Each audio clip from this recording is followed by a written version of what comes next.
You think House Bill 70 was bad? I don't know where it is in the committee, but this is House Bill 512, am I correct? And if you've seen House Bill 512, it has nothing, doesn't Mr. DeMonte, to do with House Bill 70. It's worse, isn't it? Let's focus on what is real. Let's stop this foolishness. Yes, we have good teachers. As with everything in life, you have good and you have bad. So let's deal with the good. And until we do that, it's not coming, because I'm saying you're dividing this community with what's going on now. And it's time for all of us to stop it. What's important is these kids, and you better believe it, there's some of these kids out here watching us. They're watching you. They see what you're going to do. So let's find out. Okay, let's go then ask the state to come in and tell us, tell the teachers what your duties are, what Mr. Hardy's duties are, and what the duties of the state is. Because if this keeps up and this comes about, you won't have anything to do or say about what happens within your school district.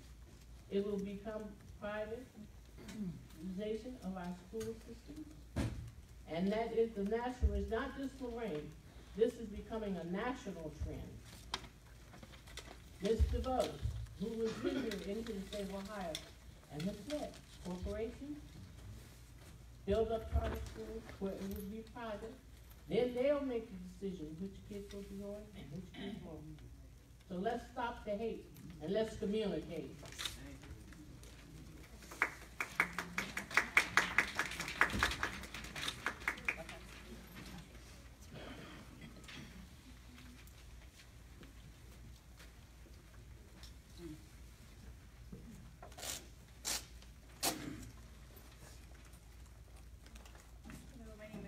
Washington. I live on Riverside Drive in Lorain.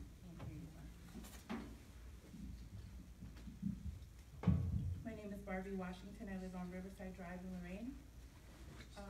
I wanted to ask the Academic Distress Commission members if there has been a meeting scheduled in the near future. I know the last one on the 21st was canceled. March 26th is the next one that I'm aware of. March 26th is the next ABC meeting on the schedule.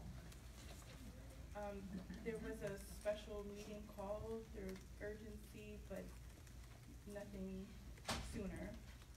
There's been nothing sooner since the cancellation of the 21st. Do we know anything about a replacement for our chair, Mr. Richardson, since he resigned? We've not heard any information regarding the replacement of Mr. Richardson. Have you received any of the information that you requested from Mr. Hardy or the administration? I have not. I have not. Thank you. Thank you. And I will add, so for this meeting, we do have a reasonable thought that it'll be 3 minutes. Your questions will be held for 3 minutes. And because this is the Lorain City School Board meeting, we're going to ask that any questions are directed to us because the entire ADC is not here. Now, as a community leader, if they decide that they want to engage in some of those conversations and respond, you guys are welcome to do that. But this is a school board meeting, and I would like you guys to direct all your questions to the board, to the chair. Thank you. Okay. No, I can. No, you'll come in a second. Thank you very much. We're gonna go ahead and get through the rest of our agenda so we can then open up and do some formal introductions and we can hear from our guests. Approval of the last minutes? Motion. Support. Support. Roll call. Mr. Williams? Yes. Mr. Demakia? Yes. Mr. Ballard? Yes. Ms. Johnson? Yes. Mr. Sturgill? Yes. Any old business? Yeah, I have one piece that I know we have been discussing our meeting and our meeting dates may have been set in the organizational meeting. However, in light of some of the other meetings that have been scheduled on the same day and time as our board meeting, I would like to make a motion to move our Board of Education meetings to Tuesday evening at 5 o'clock right here in the same facility, if we could possibly do that. If there are no, keep it second and fourth, the second and fifth. Motion on the floor? I support. report. So you all know, our meetings are the same days as our city council, and sometimes you all wanna go to both places, sometimes the media can't be to both places, so we're trying to put ours in a place where everybody can go to all those meetings and be part of the community, so that's why that motion is on the floor. That's a motion to walk it on, we'll vote to get it walked on, and then we'll vote for the motion. Motion, second? Roll call? Mr. Williams? Yes. Ms. Johnson? Yes. Mr. Ballard? Yes. Mr. Demakia? Yes. Mr. Sturgill? Yes. Now I'd like to make a motion to approve it. Support. Roll call? Mr. Demakia? Yes. Mr. Williams? Yes. Mr. Ballard? Yes. Ms. Johnson? Yes. Mr. Sturgill? Yes. Recommendations from the treasurer? I have none at this time. Any recommendations from the CEO? Not that I'm aware of. Is there any new business? Any committee reports? Now we're back to our second hearing of the public. And with that, the mayor's come to visit with us again, as you all know, that he's had the opportunity to make another appointment to the Academic Distress Commission. So I would like to welcome the mayor here and want to know if there's anything that you could say and then introduce your new appointment, and please address us. Sure. Well, through the chair, thank you. I don't know who wants to go to both school board and city council meetings out there, but knock yourselves out, whoever is amongst you. You know, I'm happy to be invited here. I was invited to a distress commission, I think it was in 2017, one of the first ones, and was happy to attend, and if invited to a future distress commission meeting, I will be happy to attend that as well. But, you know, I'm here, as you know, I've appointed Diane Conover-Xander as my appointment to the Academic Distress Commission. I think she brings a wealth of experience, wealth of knowledge, and in my opinion, is trying to get to the crux of a lot of what is going on within our schools. And I say that because, you know, at least recently, I think a lot of what's going on in the schools has come to a fever pitch, and is not good for our community. We are in a position now where, as we move forward, if something is not done or changed, I fear it could be irreversible.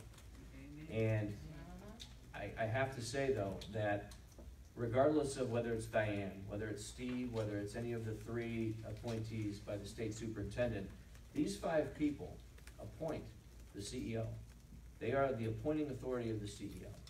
When one of them asks for information, when one of them requests a meeting or wants time, they ought to get it. And when that doesn't happen, whether it's my appointee or not, I have an issue with that.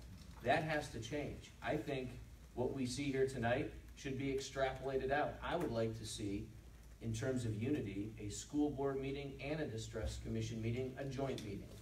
I think that would be good for our community. I think it'd be good to have our principal players there, including the CEO. Because to me, unless we go that route, I think we're just gonna keep spinning our wheels. I would also like to say that I think a challenge with this piece of legislation, and you know, Ms. Lee, to your points, you're absolutely right. My issue in much of this is House Bill 70, which started as a piece of legislation for wraparound services and was amended to suck in the Lorain City Schools along with Youngstown into what is going on now, which, by the way, East Cleveland is advertising for a CEO, and you've got at least 10 school districts ready to fall into this. The problem is that you start to remove layers of accountability, which is why when my appointee is rebuked, it is especially troubling, because when you think about it, as the mayor of your community, I am accountable to you. I'm directly elected. My appointee comes from a directly elected position, whether I'm the mayor or anybody else is the mayor. The mayor is a directly elected position. The 3 state appointees, keep this in mind, are appointed by the state superintendent, who is appointed by the governor. By the way, the CEO is appointed by the appointed distress commission, who's appointed by the appointed state superintendent, who's appointed by the governor. You want to talk about accountability, I think the best accountability, and quite frankly, there's precedence for this. Mayor Jackson in Cleveland felt the best accountability was the Cleveland plan and the way it was structured. Looking ahead, I know I've heard so many different things on so many different sides of this. My number one goal is to see this community move forward. The schools cannot remain in the situation that they're in. You want to talk about academic distress, if we don't figure out a way to get confidence amongst our school board, who is a player. I want to say the school board, this notion that the school board is powerless is absolutely false. The school board is a player, and they ought to be treated like, they have the responsibility. They ought to be treated with the respect they deserve, because they are responsible for putting a levy or a bond issue on the ballot. You want to talk about real problems. If this academic piece isn't handled, and we continue down this path where there is no trust, and a levy doesn't go on the ballot, then we're going to be in a real world of hurt. So I would say my recommendation to the CEO, to everybody here, is we ought to do this more often. If the Distress Commission and the board will meet, and Mr. Hardy will attend, I will attend as well, and let's get everybody together and stop having these fights in the newspaper, or, we're at this meeting, I'm at this meeting. This room's big enough for everybody. I say we do it. Thank you.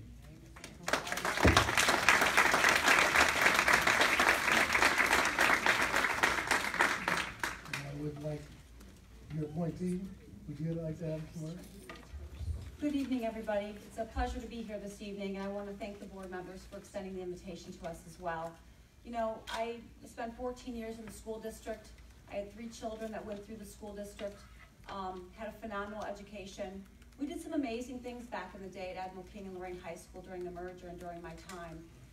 In 2011, let's not forget, Lorain High School made the effective rating on the state report card with a 90% performance index rating. We've shown that we can be successful, and we've proven it. I am here to continue on and help the district in a different capacity. And if anybody's ever worked for me, or anybody ever knows me, I am the most positive person that relationships are at the forefront of everything that I do. I get along with people, I want to work together, because that's how we move things forward. And I came in initially, and I've experienced some challenges, I have to be honest. I can't help the district move forward if I'm not given baseline information and data about the district. Baseline information and data. I've received nothing as of today. I've also expressed some urgencies to Mr. Hardy, explained to him that let's get together, let's meet more often, and I'm not achieving that as well. So it's concerning to me, and I want nothing more than to work together in a cohesive partnership with Mr. Hardy and his administration, because it is not about the adults, it's about the kids, and when you say focused on the kids. And I have to say, we put kids first, we can't put teachers last. Teachers have to have buy-in to what's going on, district-wide initiatives, and I will tell you my biggest concern is the morale in this district amongst its employees. And I'm going to stop there, but I want to thank you guys.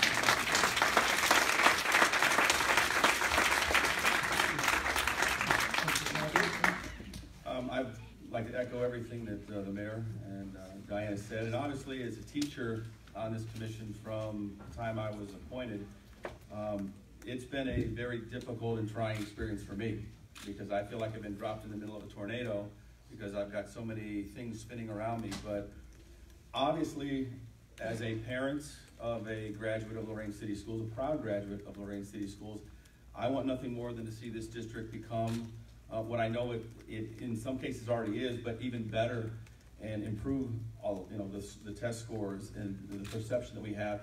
And it is troubling to see some of the things that have happened, especially Diane alluded to the morale issues and some of the things that have been out there publicly in regards to teachers, and some innuendos and things of that nature that I want to see really not be happening, because the teachers are an important piece of this with the kids. They don't want to feel, I don't want to say a sense of harassment. They want to focus on their kids. They want to come to school every day. They want to be dealing with their students. Some of our students come to school with issues that need to be dealt with.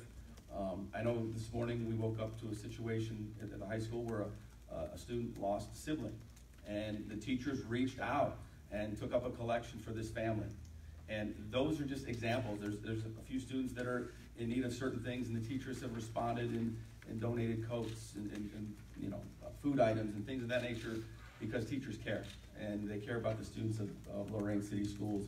So I hope as we move this process forward that, again, we all are on the same page, because we do want to see our students become successful. And I think what Diane has asked for is reasonable in regards to the information and data, especially coming new to the commission. I mean, I haven't seen some of these things either, so I think it's just an appropriate request. So I don't think you're really out of line in those responses, and I would hope that you could get, and we could, as an academic distress commission, get those pieces as we move forward. So again, thank you for inviting us here, and hopefully we can move this forward in a positive and a productive way. Thank you. So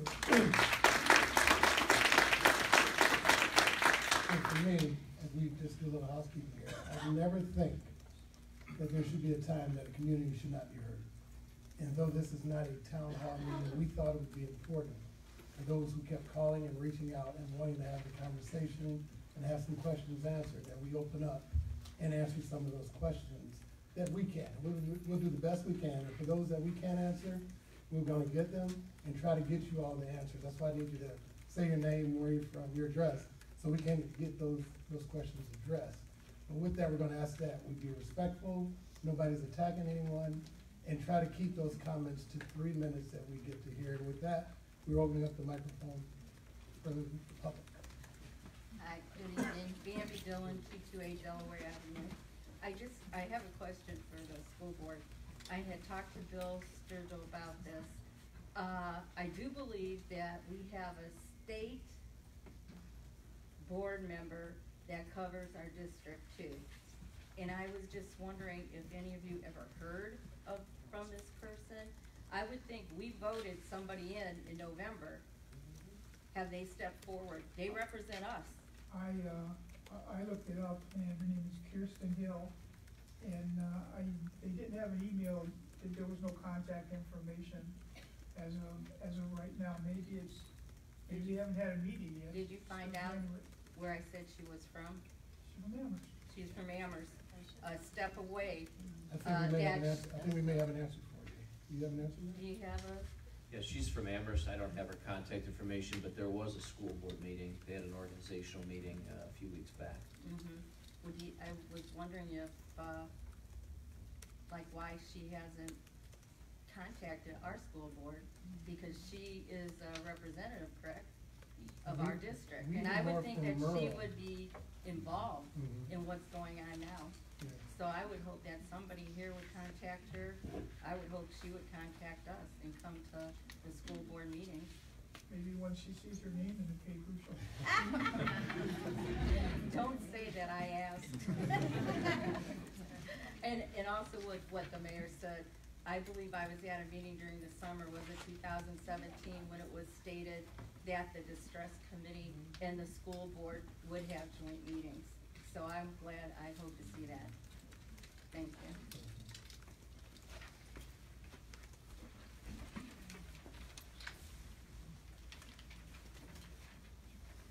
Hi, I'm Amy Valdez.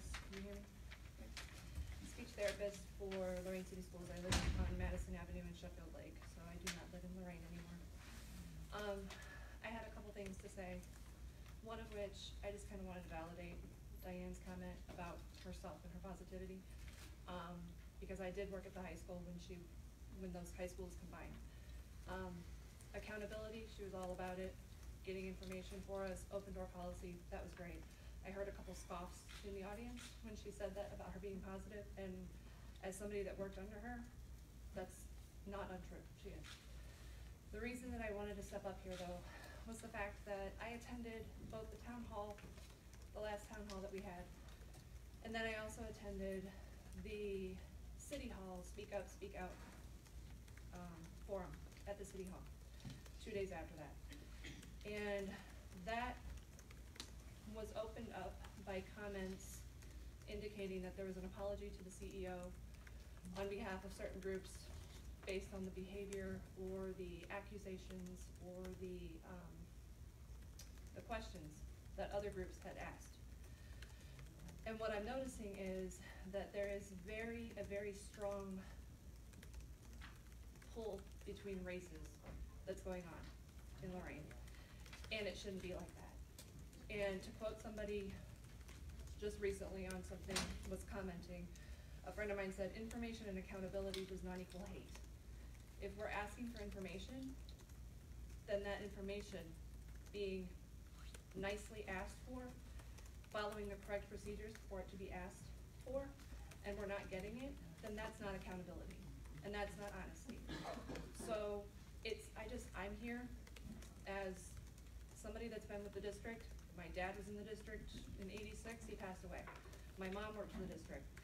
It's not about race. I don't care what color my students are. I don't care what color their families are. That doesn't matter to me. What matters is the community and the kids that we teach and we work with. And I'm really tired of the recent race battle, because that's not what this is, and that was never brought up during that town hall meeting, and I don't want that to be the forefront of anything. So I don't necessarily have a question for you guys, but I wanted to express that. Thank you.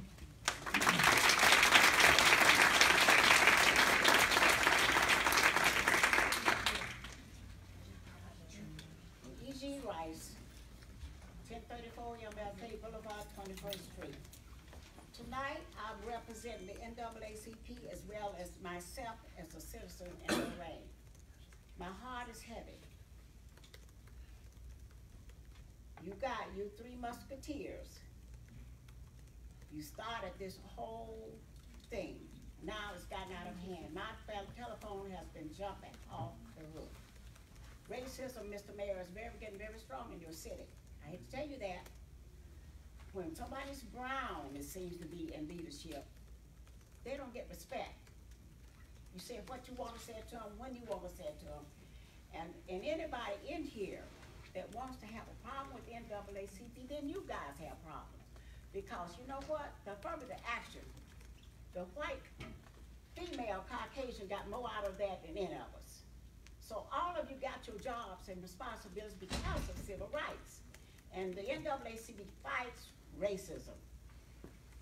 All over 100 years we've been fighting this. Then to see it come together in the city of Lorain. That city hall, last city town hall meeting was a disaster. I even felt uncomfortable. Now, I grew up in Lorain. I went through Lorain School, worked in Lorain School, my kids went through. I should not feel this way. Like we're just like, ooh, Mr. Mayor, you got a problem in the city. I'm warning you. And as things get turned around and people stop, Mr. Hardy, that man is under the state's umbrella, not ours. And he, I think, deserves respect. That's the problem in the city. It just amazed me. All the years when we have Caucasians in position, nobody says a word against them. They don't care what they do. You get someone brown, that's it. I have a problem, y'all. Gotta fix it. The mayor, please. Yeah, you know, I would say that the city of Lorain wears its moniker well. It is the international city.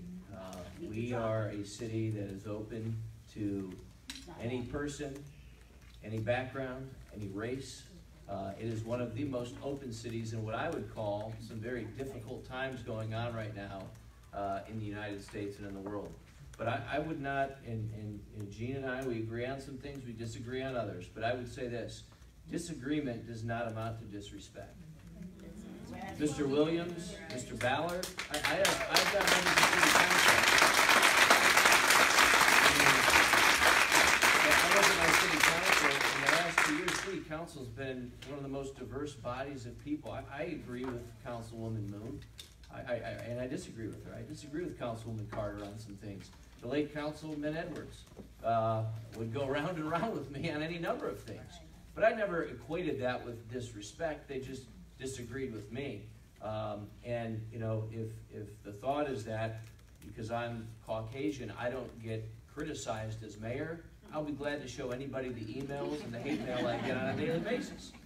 So again, I mean, I think the previous comment, it's unfortunate where this has gone and a lot of the discussion has gone.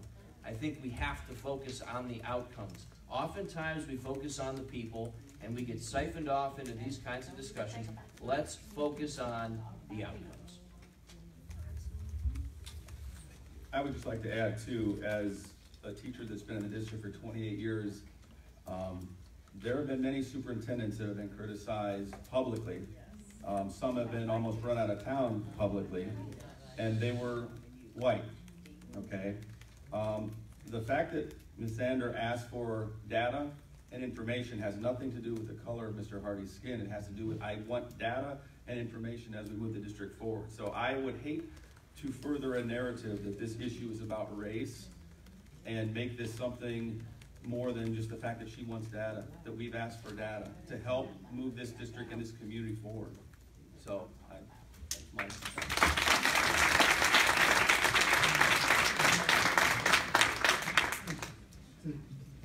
Hi, my name is Margot Higginbotham. I live at 505 West 24th Street, Lorain, Ohio. I'm a substitute teacher in Lorain schools and Elyria schools. I came back last year into Lorain schools after I'd been gone since 2006. I was very disappointed in 2006 with a lot of things that had happened in the district and also to me. Most people that do know me, my license was screwed up.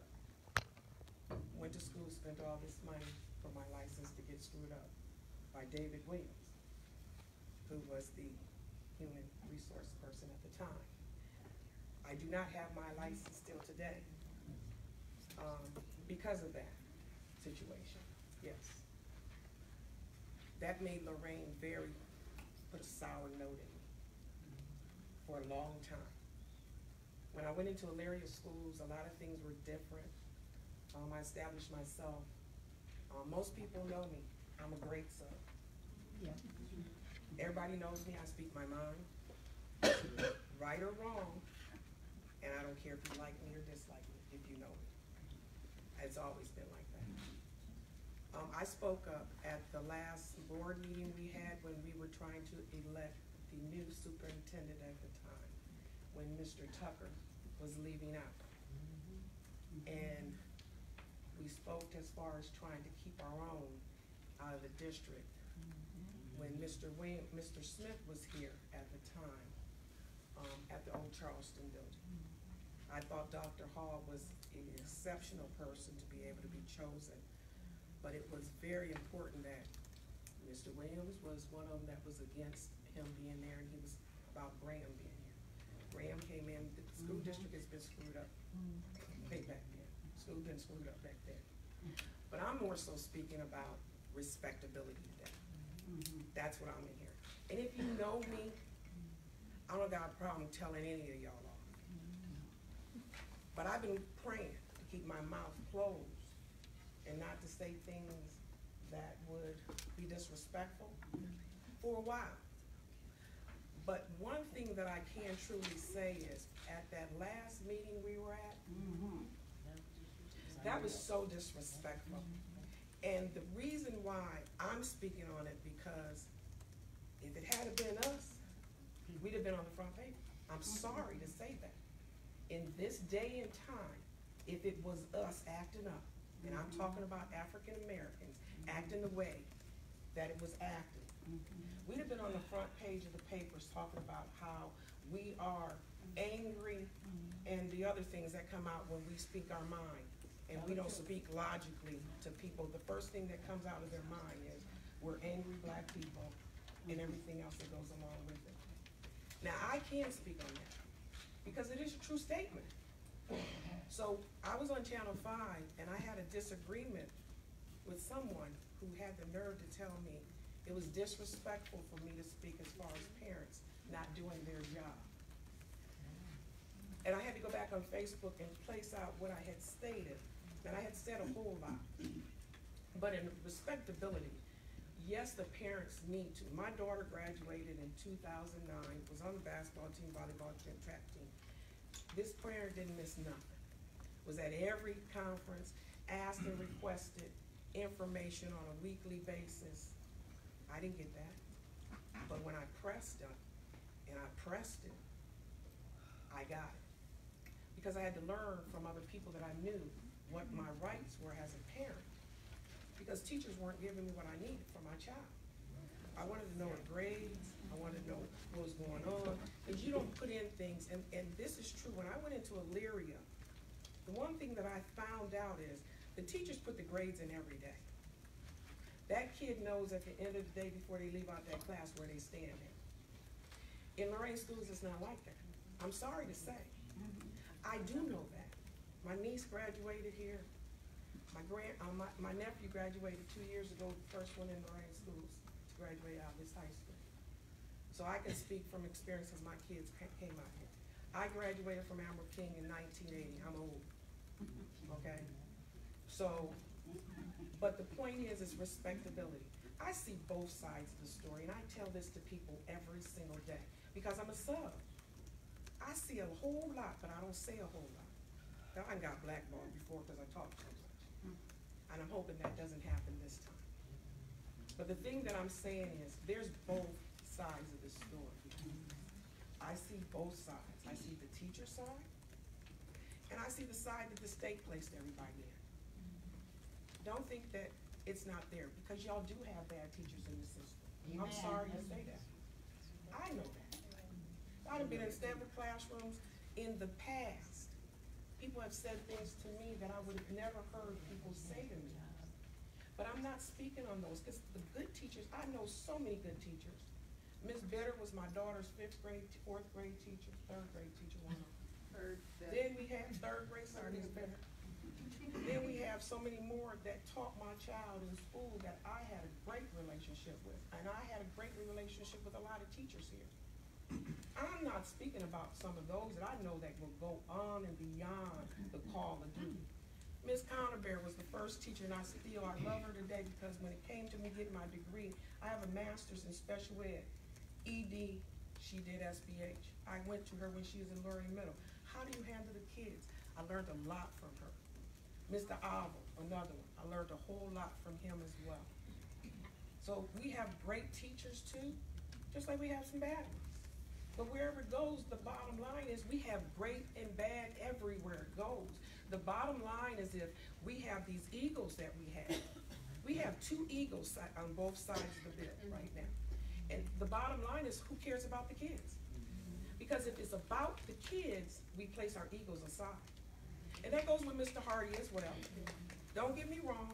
Just because he's black don't mean I like him that great either. Don't think so. Just because he's black. He got to do the right thing too. Don't think that he don't. Because I expect that out of somebody like that. So when it comes down to right and wrong, for my child, I want the best. I don't have any more, and I have a grandson now. He wouldn't be in this district, and he ain't. He's not, and he wouldn't be right now. I'm sorry to say that. That's the first out of my family that does not go in this district right now. And because of the grading system of how it is, he don't know what no 1, 2, 3, 4, 5 is. I need an S. He got an O right now. When I see, now that's O, outstanding. I know what that means. I know what a U means. I know what an S. All that else. When I was in college, I even know what the O, the F, what's the other one we got? W, withdrawal. Yeah, the W, yeah. We got all kind of numbers. Exactly. So I don't want to lose your point, but the bottom line is we have both sides that we need to think about the kids. I work up at Lorain High, and I'm here every single day. And yes, there's a major difference than it was last year when I first came in. But I was shocked when I came last year, because I was just praising Lorain, because in Lyria there's always dogging us. I'm like, nah, we ain't. Diane got this place together. Then I find out she was gone. I don't know what's going on, y'all no more. I don't know what's happening. And I said that because I do rate you very great.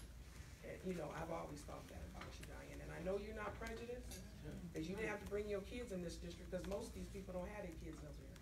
So that's a positive for her. So, but to make it my point, and to get to what I need to say is, like I stated before, I think that both sides need to start and think about what's best for these kids in Lorain. Because if it's the kids that we're talking about, then everybody will put their egos aside to come together. That means Hardy, as well as you guys. You gotta come together for the kids. That's the main objective, is trying to do what's kid, because we're losing, there's so many kids that don't have, and we're not talking about poor, I was poor. When we talk about poor and don't have, I remember having Sunday shoes, clothes taken out, I mean, all kind of different things, but poor, we've been poor. The difference is educating, so that we have the opportunity to either go to a trade school, you go into college, or you're just gonna go out and get a great job opportunity for yourself. These kids need those things, and that's what it's about. I'm sorry if somebody offended some of you guys when I told some of the truth that's out here, but truth is truth regardless. And like I said, I'm not here to bash nobody. I just need everybody to think what's the most important thing that you have your job. What did you go to teaching for? What was the reason why you decided that you wanted to teach? And then the same thing for everybody else. Think about the basics. Again, thank you, and you guys have a good afternoon.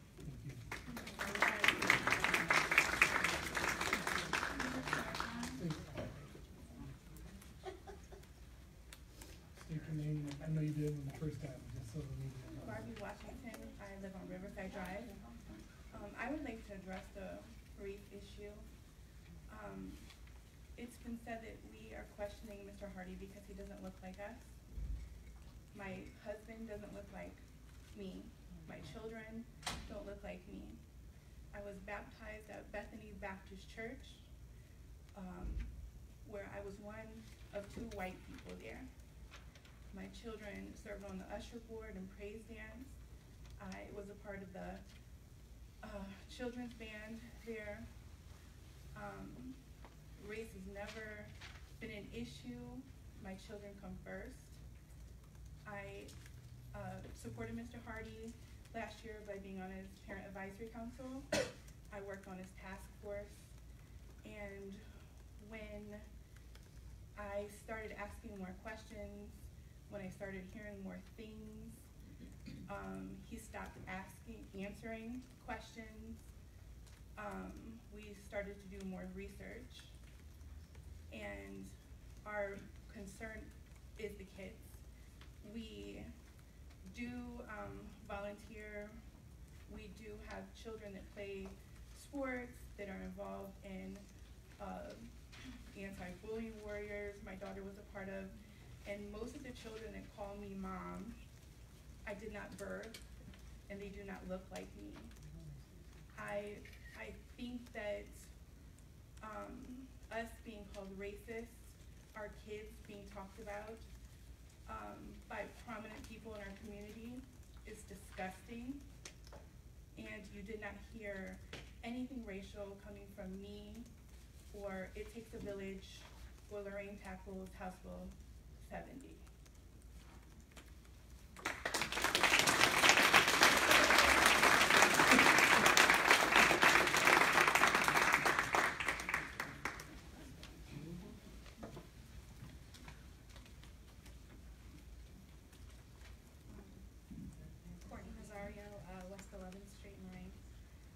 My question has to do with Title I. I was hoping Mr. Hardy would be here to answer the question. I know that I have read that the deans are being paid out of the Title I money. Teachers have been either let go from the district or have been put in different areas in different schools. Title I has been taken away. I was told when I went to a literacy night that they show that Title I pullouts show there's documented cases that it doesn't show any positives. So I was told that the deans are being paid with the Title I money. Is that correct, Mr. Hill? Or the Dean of Family Engagement, correct? Well, overall, the structure of it is different this year anyways because of pooling. But yeah, a portion of their salary would be paid out of the 598, which includes title funds.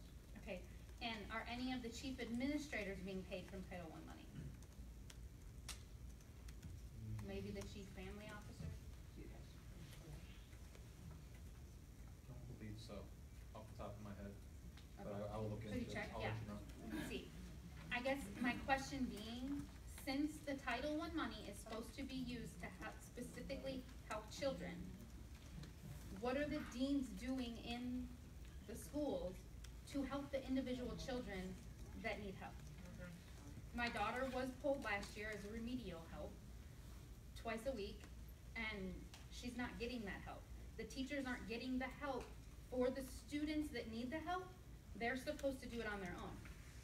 So I guess my question being is, I don't know when I can get the answer, but what are the deans specifically doing that warrant them being paid from the Title I money?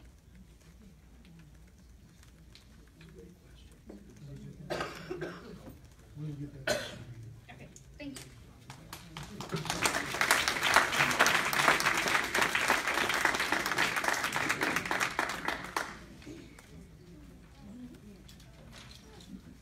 Hi, my name is Sarah Gomez, and I live at 465 California Avenue, and I have two questions. One, when are more counselors going to be hired for the district? I think school counselors are a huge piece of what we're missing. I asked about that in August. That has not happened, and I think that a school counselor is integral to what our students need. The fact that there's so few at the high school where students need that support, they need that person that they trust to go to on a daily basis, and they don't have that. Those counselors are bogged down with scheduling, and they need to have somebody to talk to that they trust. We need that more than anything. Second, when will we get a science curriculum at the high school that is updated? My son has books that are so outdated that the poor teacher is trying to pull things off of teachers pay teachers. That is unacceptable at this point. So when will we be looking at purchasing a new science curriculum? Thank you.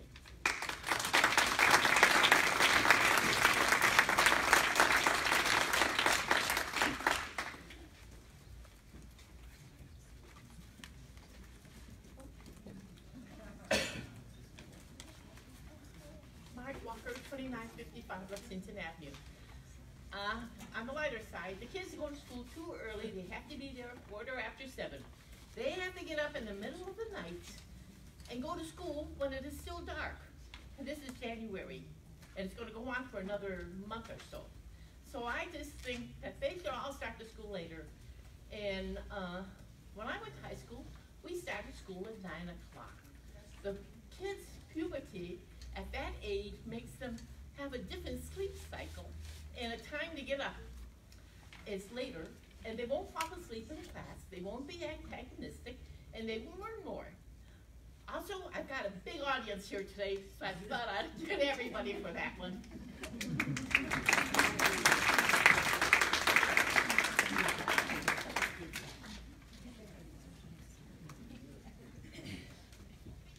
Good evening. My name is Matt Smith. My address is 217 Idaho Avenue. I'm a longtime resident. I actually graduated from the actual original Lorain High of 93. And I would like to say thank you to all the teachers that are here. They have done a wonderful job with all of my children I have. They care very, very, very much for them. There's a lot of them that I see here today, principals and teachers that have affected my kids greatly, and I thank you very much for that. The question I have is that back in the day when we had 3 high schools, we used to have a lot more vocational careers that were part of Lorain City Schools. Nowadays, we only have 14 actual curriculum that you could take. My question is that I know a lot of times you guys are focusing now on the college, but the city of Lorain, a lot of the people that live here are actually a lot of blue-collar workers. And right now, the construction field is one of the fields out there that are looking for a lot of workers. My 2 oldest ones are going to college for the medical field. My youngest one, unfortunately, he's not into that type of thing. He is more in the construction aspect. And next year, he's supposed to be a 9th grader.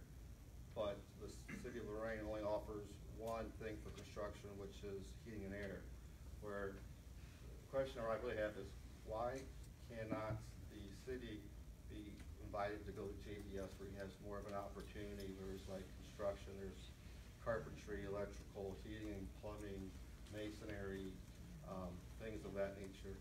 I think if you guys opened up more to that for the school system here for the kids, they would do a lot better in their life. I know personally, I'm a small business owner, and it's so hard to find good help these days for it. So that's one thing I have to think about. Thank you.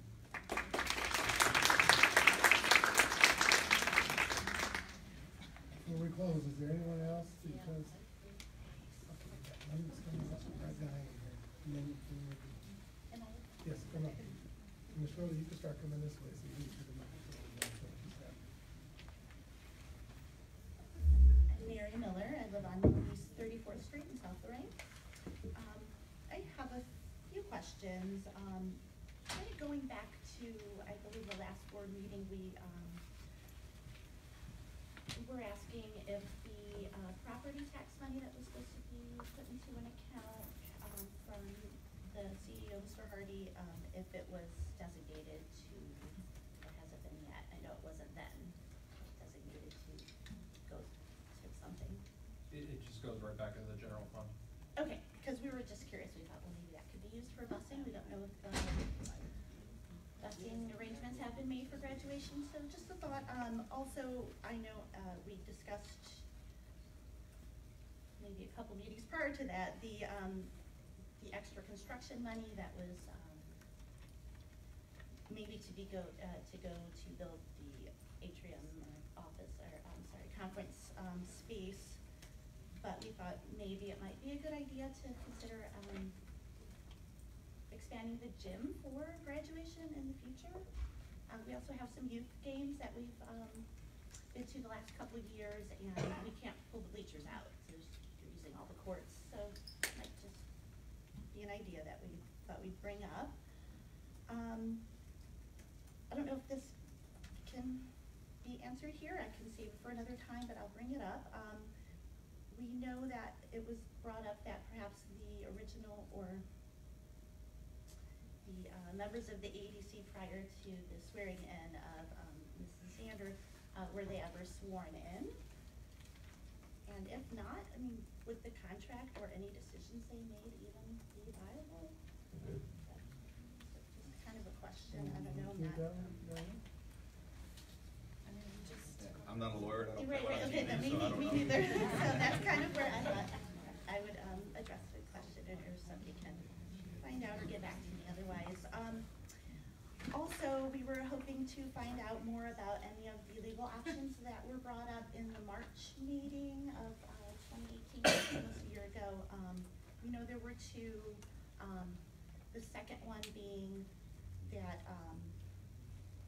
you can gather petitions or signatures on a petition and then file a no confidence. So we were hoping if anybody can offer us some more advice on that, but we were hoping to go ahead and look into pursuing that as myself and It Takes a Village. I think Mr. Kucinich may have brought that up. I don't know if you can pull the file from that meeting, but I think the things he laid out, or the attorney that laid that out for me, you would answer that question. I don't have the answer. Okay, and we just weren't sure if anybody had pursued that avenue or the first avenue. I don't think it's been pursued by anybody on this Okay. board. Okay, I guess that's all I have. Thank you.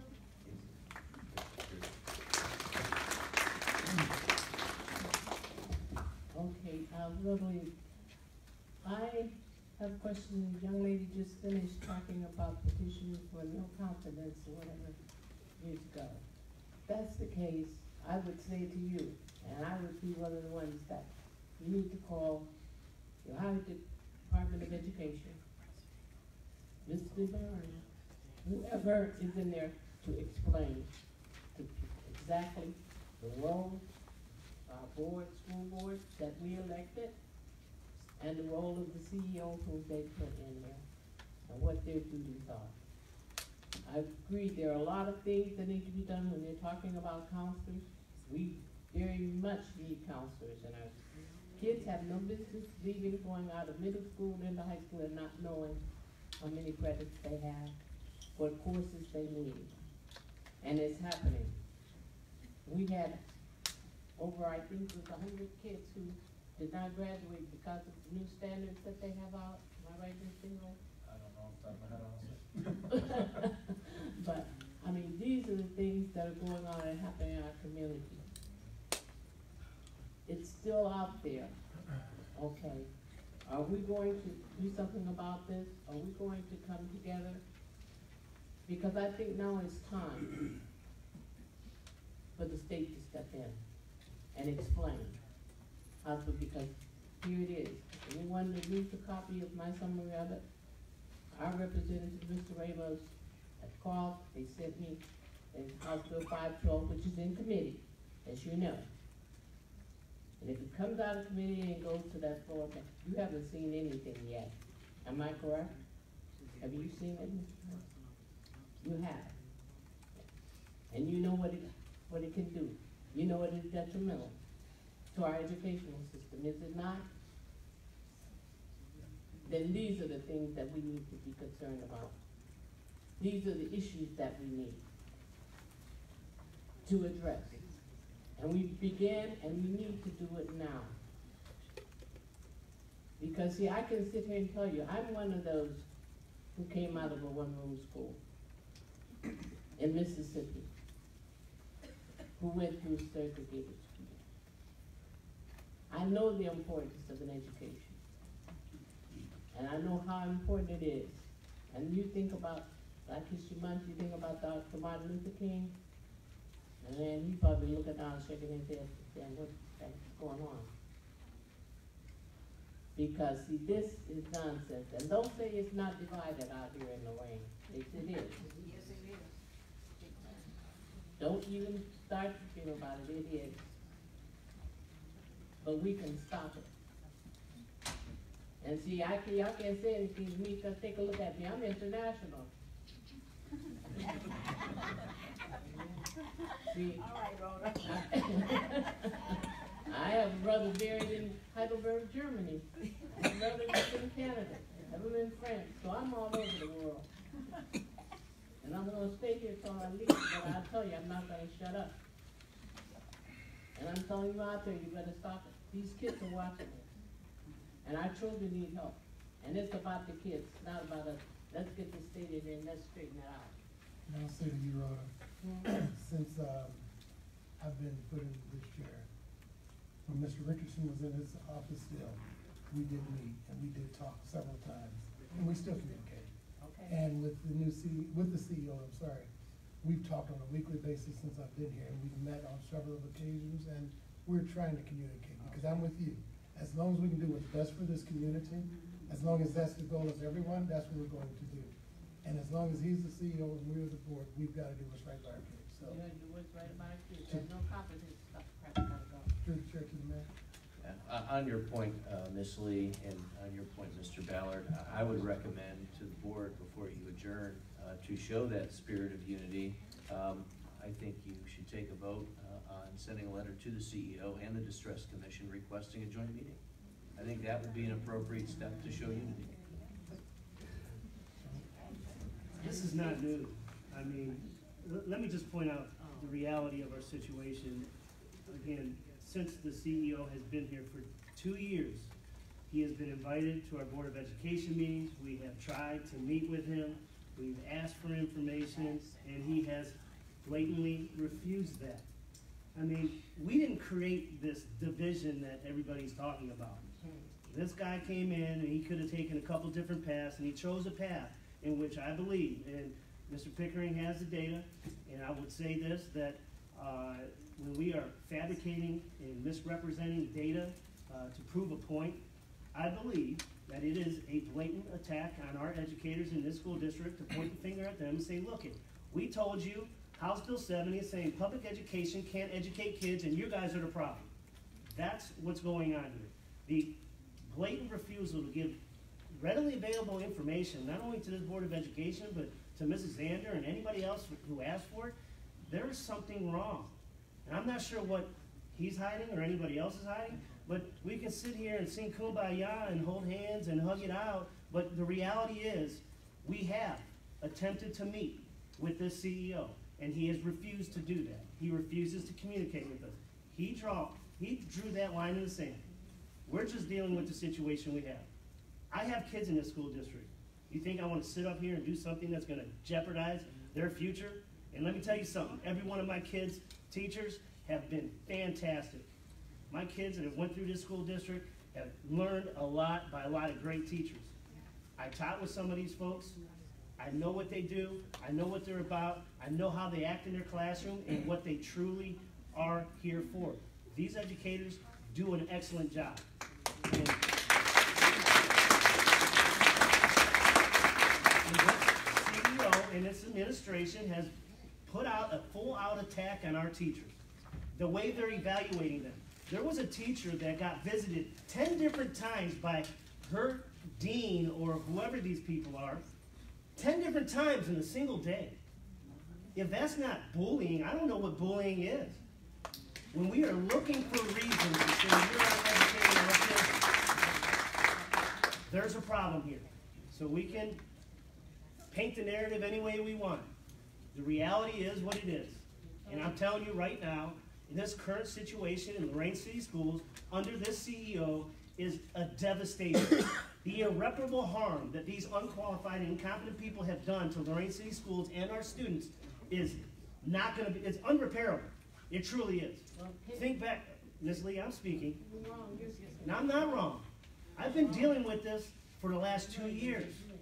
And we can't beat House Bill 70, and legislation is legislation. And that's not where we're at. What is he talking about 2 years? It's been going on for the last 2 years. Long time. And you didn't deal with things until you start dealing with the actual root of the problem that our children are dealing with and the barriers they face before they step into our classrooms. Miss Lee, we're gonna How long is that? I'll let it go. No, you can respond, but let him finish, because like we said, we didn't interrupt, so please let him finish his thought. You can blame the teachers, you can blame the system. I'm not blaming anyone. I am blaming the whole daggone system. I'll let you speak. Yes, I'm blaming the whole system, going back. I can take you back 20 years. What did it do when we said it? When we called and asked about meetings to stop this House Bill 70 and to stop other things, no one responded. I talked to you. In fact, I talked to you. Did I not? Doggone right. And I told you, it's not that. Stop throwing stones. That's what. There's no stones being thrown. You are. The facts are the you know facts. what's the mandate? The facts are what the is facts. the mandate of the CEO by the state of Ohio under House Bill 70? That- What is the mandate? Do we know? I don't know. Do you know what It's the mandate irrelevant. is? It's It's not irrelevant to the irrelevant. current situation that we're If facing you with. could- It you know has what? nothing to do with what is going on in our You're classrooms and our causing more buildings. division Nothing to do with instead it. of coming together, Tony. And I'm telling you. Not the path I Don't chose. do it. Not the path I chose If this you want week. to, but I'm telling you, don't do it, because you just hear it. You let it come out. And here's the summary. Do you have it apart for 512 thing? You have it? You read it? Yes. And have you seen it? I read it over when you shared it with me. And now, is that more detrimental than what you're sitting here talking about now? Possibly could be. I know what I'm saying. Tony, you know. You've seen it. I don't disagree with you. Okay, then that's the problem. Let's go. You're going after a person. Let's not deal with the person as much as let's deal with the issue. But the real root cause is. What Nobody's is the going real after root cause? anybody. It's We're the real clearly root pointing cause. out the facts of what's going on in our school buildings. Yeah, I know You what's going can't on. make this stuff up, Miss Lee. You can't make it up. Our It is- kids have been not being able it to is- graduate. Come In the great words of Amanda Van Allen, it is bizarre at its finest. I You know mean, what? it is You know just what? unreal. We're coming up the line.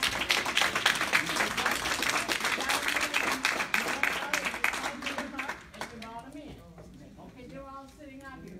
They all have kids. How many of their kids are in this district? How many of them have to live with what these people live with in this district? Very few of them.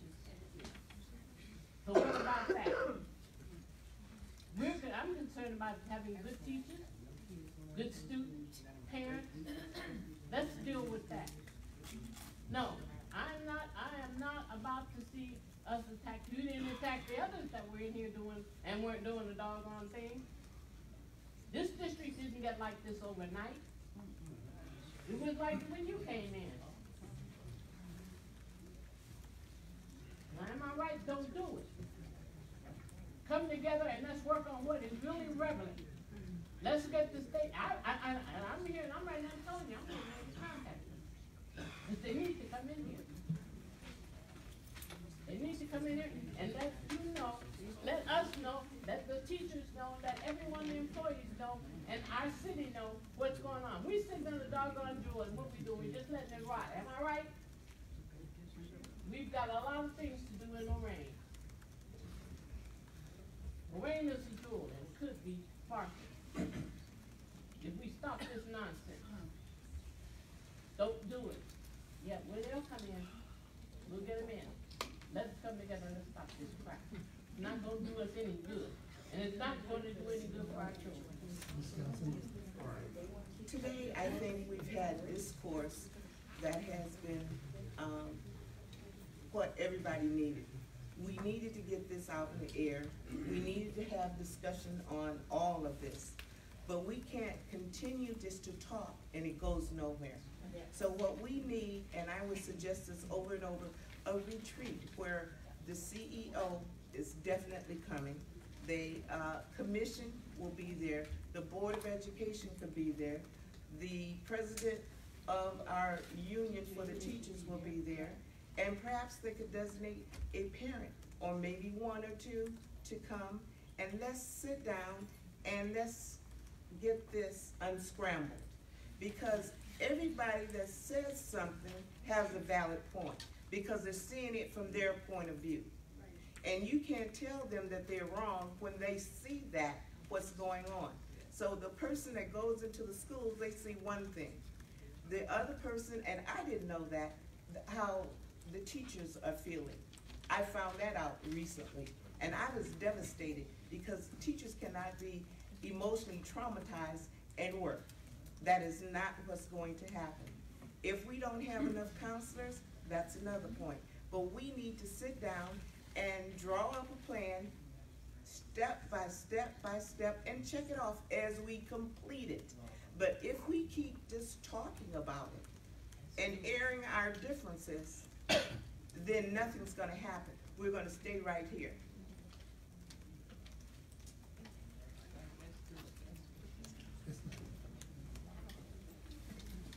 Hi, my name is Lindy Gillum, and I'm a product of Lorain City Schools, but I'm also a retired teacher.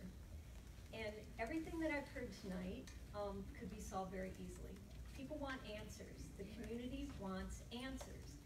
And it seems like the person who holds the answers is not speaking to the community, creating a controversy that I don't think even should exist. So I truly believe that a lot of this can be handled quickly if the CEO would step up and answer the questions that the public has and not submit them to an email address and then perhaps get published in Titan Touch Points, is that the newsletter? It's that easy. And I'm not sure why everything has to be so controversial when all he needs to do is be transparent. Answer the questions. Thank you.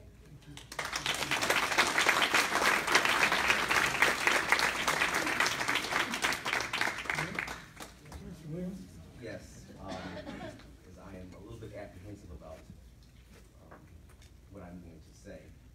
First, for point of clarity, Ms. Rice, was it the Three Stooges? The Musketeers. Was I one of the Musketeers you were speaking of?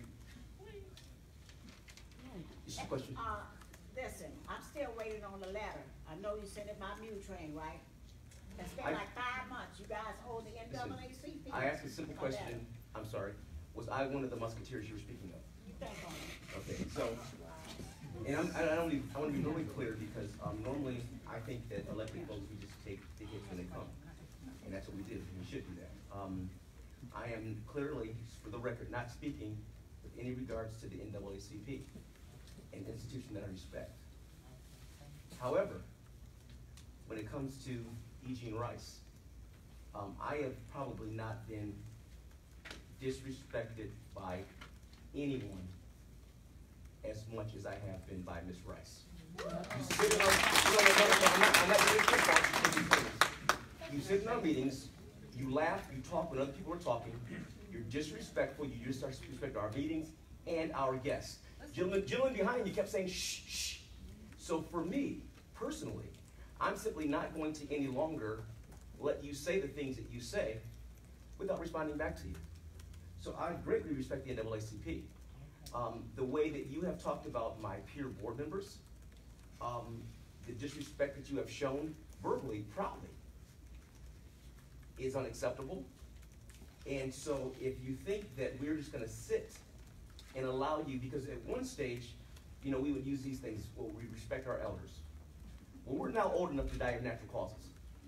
So as far as that, that I was taught to do, we're no longer there anymore.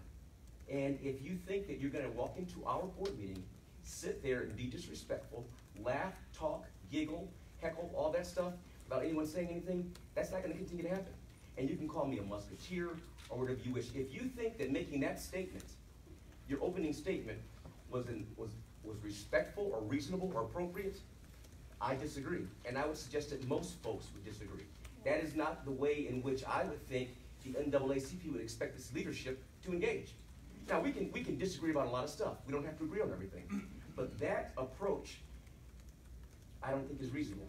And so I wanted to make sure that I put that out there on the record so that everybody could hear it. They didn't have to hear about it was said like this or that. This is exactly what I'm stating. We always respect you when you are at our meeting. We never, but if this is what disrespect is, you placed a challenge, you made some statements, and so I am responding. I apologize to my board members for making such a statement that typically we do not do as far as our protocol, but it's unacceptable and unreasonable. I'm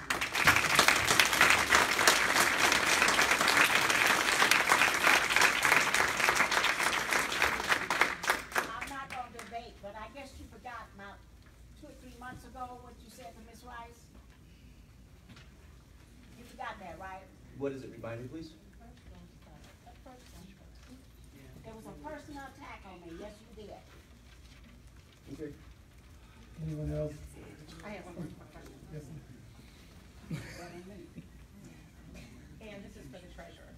Hi, I'm Jenny Malloy. I'm a kindergarten teacher at Parental.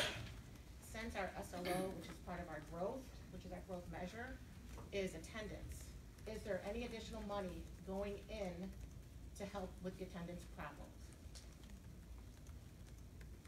Like additional people going out to the houses asking why. Additional people, you know, asking questions like, why aren't you doing it? Because right now, it's there, but we don't know how this is being, if it's being addressed. We're told to put a code in the computer. Is there any additional money going in to help with resources? See, I'm a kindergarten teacher, so I can't even take my students to court. And that's gonna be my growth measure. My attendance, the student's attendance is going to be how I'm rated. That's like going to the dentist, he tells you to brush your teeth twice a day. He shows up two years later, and that dentist is fired because he didn't listen to him. I mean, I can't teach a child unless they're here in school. Amen.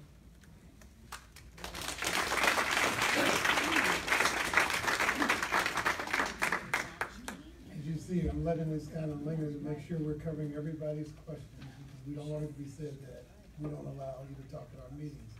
But if there's, is there anyone else? Any closing remarks, sir? Can Josh give us a rundown of the money situation and about what's going on? Because she was talking about, I understand about counselors. Do we have money in the budget for counselors and other things? We haven't? Or what's going on with the money? Well, we have the budget for the year. Obviously, that includes current staffing levels. So to specifically speak to whether we have additional money for counselors, of course. I mean, we have money available. The pot of money is the pot of money. You know, if we spend it now or we spend it later, we're taking in funds. So it's my job to make sure that there are funds available for the direction of, previously the superintendent, now the CEO, superintendent board, now CEO. It's not my job to make the decision. But yeah, is there funds available? Sure. It's the same pot of money that would be available, whether we spend it, like I said, spend it now on additional counselors, spend it later. That's, it's all documented in the 5-year forecast in regards to the funds that are available, projected costs, things like that. But as to whether or not, specifically for that, yeah, We have money, just they want to hire. there's money available. And we've got, we're solvent through the end of 2021. So we have funds. Yeah, whether they're steered in one way, one direction or another, that's not my decision per se. Any closing remarks? Please. I want to make a comment on the counselor situation. Mr. Hardy and I had this conversation, I believe, in the fall, and I'm not so sure he didn't put one or at least one more on. I think at the time when we had the conversation, there was 4. Okay, is there any more than 4 now? Can I ask? Going down the list of their offices. I think there's 4. Okay, when there was two high schools, we had 4 counselors at Admiral King. 5. Okay, and we had 4 at Southfield. So we put the schools together and I think we did lose one, and I had this, and Mr. Hardy said he would look into it, and I can't say that anything has improved, but I did have that conversation with him, because I didn't think anybody should be handling 500 kids a year, and I know if there is one counselor that handles, most of them have like a class, like say if there's 400 or 500 kids, and it's still, that's too much, but every one of them should be seen, every year, and at least, planning is planning, and they need to know where they stand and where they're going, but I think that's a good, thing to ask for. What about middle school counselors? We're gonna close the floor, guys. Any closing remarks, Mr. Mayor?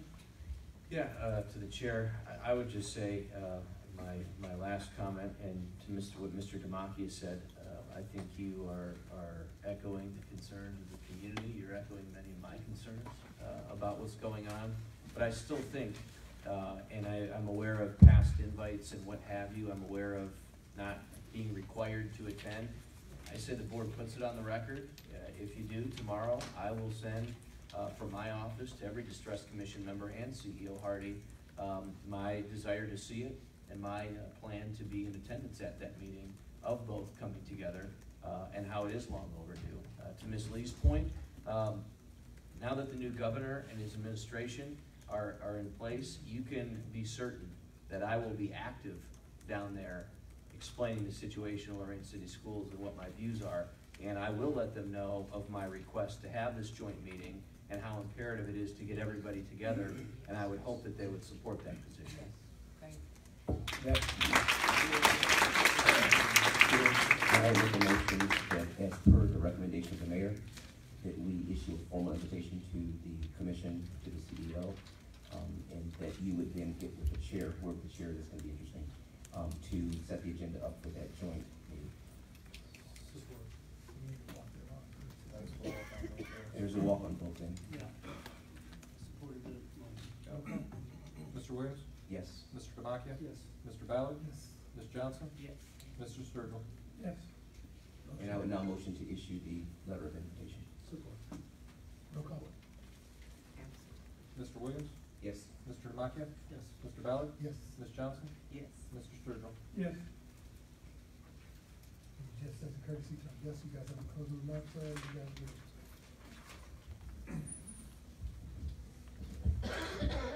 I would just like to thank the invite. Obviously, Diane and I thought it was important to be here, and that's why we're here.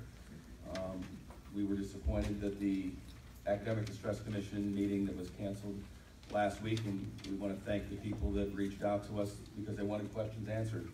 And I think one of the things that Diane and I both wanted to do when we met with some parents was the fact that we wanted to be there to answer questions. And I think tonight, even though there was some tense dialogue, the fact that people were able to get up, ask some questions, and you know, hopefully got some answers. Maybe they didn't get the answers that they wanted, but the fact that we're here to basically move Lorain City Schools forward, move it forward in a positive way. And I know, you know, Diane and I are in agreement on the fact that that's what we're here to do. You know, as she said, I said, we've had our children, our own children, so they've gone to Lorain City Schools, okay? And they didn't have to go here. We made a choice to educate our kids in Lorain, and that's important to us. I work here. I've been here 28 years. This is my home in terms of, you know, I care about the community. So we just want to make sure that this community moves forward in a positive light. So thank you for having us here tonight. Thank you for coming out and listening and being a part of the conversations this evening. I just want to really emphasize that what I've been saying from the beginning, my position on the Academic Distress Commission is that I will be very persistent and searching for the truth and the facts of what's occurring in the district currently. And I am hoping that Mr. Hardy and his administration will embrace my desire to be helpful. Again, I can't help if I don't know baseline information to help the district move forward.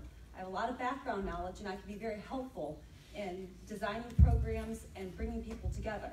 But we've all got to come together and we've all got to be able to agree to do that. And holding meetings till once a month for 45 minutes or once a quarter, it's not enough. There's urgency in this community now. And the quicker we come together, the more we can make things happen. And that needs to be agreed upon by all parties. So thank you.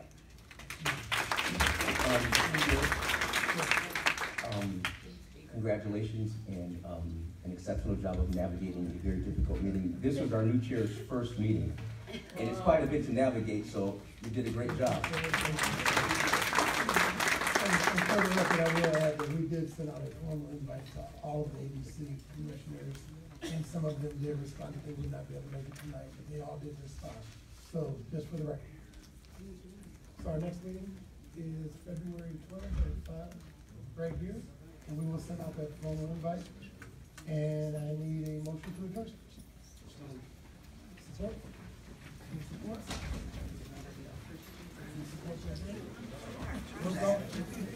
Mr. Lockett? Yes. Ms. Johnson? Yes. Mr. Fowler? Yes. Mr.